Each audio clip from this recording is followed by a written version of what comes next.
இயல்பான வரையில் விமான பயணச்சீட்டுகளின் கட்டணங்களை குறைந்த மட்டத்திலேயே பேணுவதற்கு முயற்சிகள் எடுக்கப்பட்டுள்ளன. எவ்வாறாயினும் விமான பயணச்சீட்டுகளின் கட்டணங்களை அதிகரிக்க வேண்டிய கட்டாயம் ஏற்படும் என எதிர்பார்க்கப்படுகின்றது. எனினும் ஏற்கனவே விமான பயணச்சீட்டுகளை முன்பதிவு செய்துள்ளவர்களுக்கான கட்டணங்களில் இந்த விலை அதிகரிப்பு தாக்கம் செலுத்தாது. மத்திய கிழக்கிற்கு ஏற்பாடு செய்யப்படும் விசேட விமான சேவைகளில் ஒரு வழி போக்குவரத்திற்கான பயணிகள் மாத்திரமே இருப்பதால் குறித்த விமானங்களின் பயணச்சீட்டு கட்டணங்களும் அதிகரிக்கும்.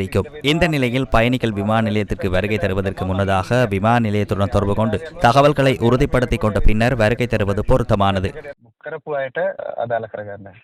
மத்திய கிழக்கில் நிலவும் யுத்த நிலைமைகளினால் விமானங்களுக்கு பயன்படுத்தப்படும் எரிபொருள் விலைகளையும் அதிகரிக்க வேண்டிய நிலை ஏற்பட்டுள்ளதாக பெட்ரோலிய கூட்டுத்தாபனத்தின் முகாமைத்துவ பணிப்பாளர் கலாநிதி மயூரநிதிகுமார் தெரிவித்துள்ளார்.